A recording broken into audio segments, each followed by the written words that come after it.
Hello and welcome back to Mate's Tottenham blog and to another episode of Tottenham Hotspur Transfer Talk. Things are really starting to heat up in the transfer window as today we have another bit of breaking news, this time coming directly from the mouth of Jose Mourinho in his pre-match press conference for this weekend's Premier League opener against Everton. He has said he is confident that Tottenham can sign a striker this transfer window and that the club, not just the management team, the club also want to bring in a striker. So before we get into that, if you are new to the channel and you want more of these transfer videos plus interactive live streams, match previews, reviews and general Tottenham analysis videos, please go ahead and hit that subscribe button down below and click the notification bell so you get notified every time I upload. So again, to dive straight into things, Jose Mourinho has said he is confident that Tottenham can bring in a striker this summer. Now, as we brought to you yesterday, a number of sources are reporting that Tottenham do not have a concrete striker transfer target at the moment. There are a few names being thrown around there. Of course, I did a video yesterday on Habib Diallo and Patson Daka. Today I'm going to be talking a bit more about one of our other targets, Arcadius Malik. But first, looking at what Jose Mourinho did have to say, it's really reassuring that he's confident enough to come out publicly and say that he does think Tottenham will be signing a striker this window. It did feel it was going to be the same old story with us just failing to get in that crucial second striker. You know, in the past it's been looking for a backup, but as a lot of people have been saying this summer, it is more about getting in some competition for Harry Kane because, you know, bringing in a backup is all well and good, but Harry Kane needs that competition to help him get to that next level. Even though, of course, he is already one of the best strikers in the world, he does need that competition to help him be at the top of his game at all times. But also, I think we need a striker who is at that level themselves where they can play first team football for us on a regular basis, because it is going to be needed this season, looking at the fixture congestion we have, particularly in the early months of the season. And it looks now as though that we could be getting our wish and we could be getting a striker in. So Jose Mourinho was talking in his pre-match press conference for this Sunday's game against Everton, and he said, I need a striker, but I want to make it very, very clear that the club knows that I need a striker and they also want one. Are we going to get one? I believe so. I honestly believe so. The team needs it for the balance of the squad. So as we've been seeing the whole way throughout the Amazon documentary, Jose Mourinho he's a bit unhappy with his striking options, mainly because of injuries that are going on around that time the documentary was being recorded. But I imagine that is going to be a problem again this season with the amount these players are going to be asked to play. And it's, you know, yesterday was a really worrying day for me. I was really, really concerned that we could be looking at another season without a striker, without a second striker to Harry Kane.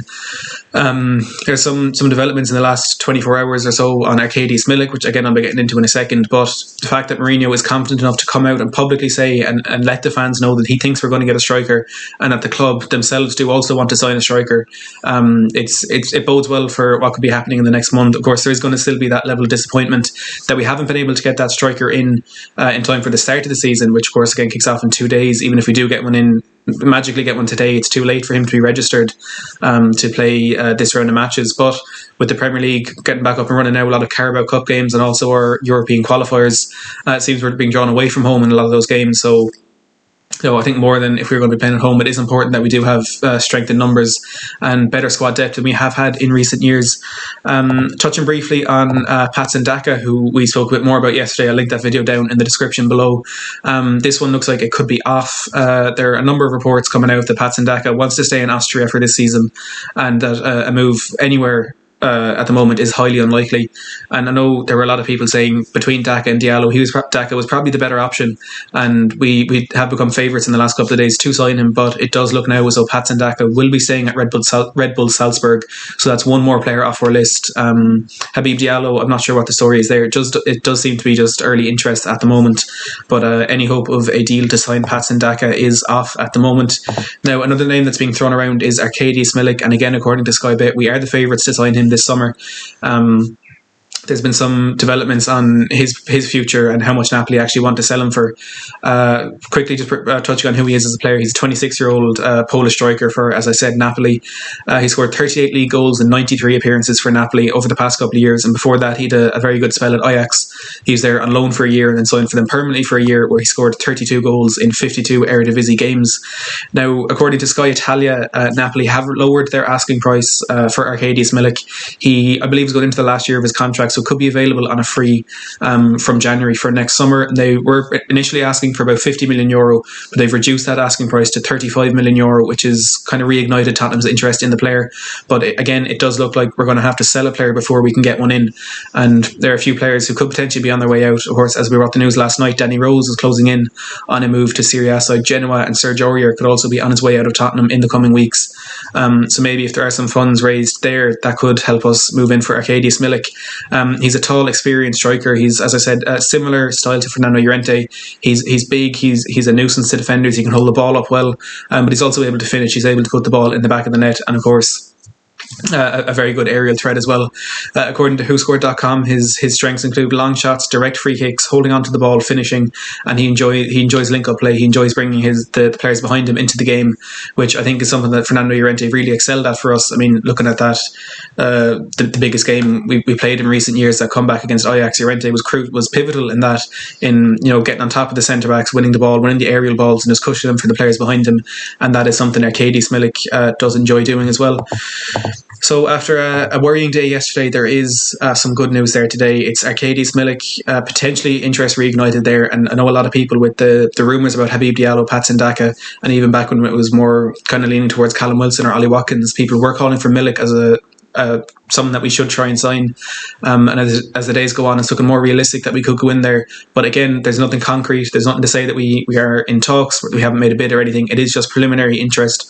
But it's definitely encouraging that Napoli have reduced their asking price for him. And there's some weird domino effect going on in Italy at the moment with the potential movement of strikers, and a team who were interested in Arcadius Milik is Roma, but it looks like they're going to be holding on to Edin Dzeko for another season, so maybe their interest in Milik could fade now, which would of course open the door even more for us to go in and get a move done there. There's a bit of other news, maybe not news, but something to think about, and it's Sergio Reguilon.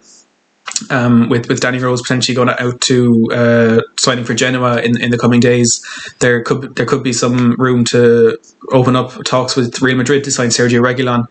He's a player that was offered to us earlier in the summer.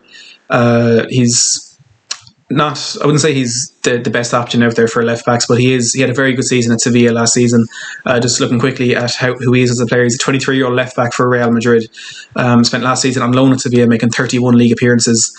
Real Madrid at the moment just don't seem to have a place in that first team for him, but he has said he does see his long-term future at Real Madrid. He does want to make it in that team, so it does look like any deal where Real Madrid will sell him would potentially have a buyback clause in it, which wouldn't be ideal for us, but he's a very good player, and if that is the only way we can get him in, I think perhaps that is a good option. He's attracting interest from Sevilla, where of course he was last season, and possibly from Manchester United, and I say possibly because there are some reports coming out from Manchester United, from Man United sources, that they believe they're being used by Real Madrid, making up this interest from Manchester United in the hope of drawing bids from other clubs, namely Sevilla and Tottenham Hotspur, but there are a number of other clubs looking at Reguilon, and he could potentially be moving on to a number of clubs this summer.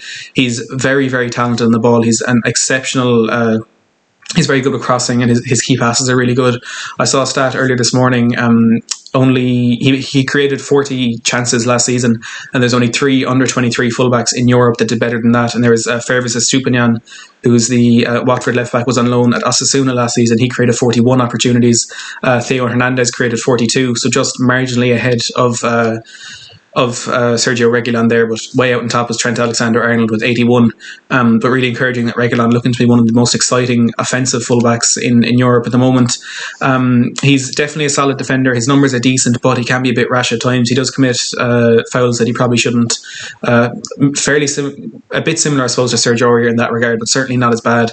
The biggest question would be, does he suit our system? Because, as I said, he's a very offensive left back, and with the way we were playing last season, that kind of unbalanced back four with Sergio Aurier, our right back, pushing well on into the final third, which would more than likely be Matt Doherty this season, and our full back dropping into that third centre back role. It's something that suits Ben Davies very well, but I'm just not sure if that would be the ideal system for Sergio Reguilon to play in. And even the question of whether or not it suits him, there's also the question of whether or not he would want to come into a system like that. The modern day full back loves attacking, loves bombing up and down the wing, and if he does come to Tottenham, that opportunity to do that might not be there for him, and there are of course clubs around Europe who would be able to offer him that sort of freedom, which could lead him in the direction of other clubs. He's a potential value of about €25 million according to transfermarkt.com, which again, if we can sell Rose, even if it is just getting him out on loan, getting in a small loan fee, perhaps could open up some funds to go on and look for a deal like that. I think €25 million for a player of Reguilon's quality and the potential that he does have, I think would be a very, very good deal. And again, this isn't one that's looking likely to happen at all, but it's definitely one that we should keep an eye on, and one that I personally would love to see happen. Look, as always, don't forget to leave your opinions on all these players and the news coming out about us potentially signing a striker this summer. Don't forget to leave your opinions down in the comments below. If you have enjoyed this video, please don't forget to give it a big thumbs up and subscribe if you haven't already. And as always, thanks for watching.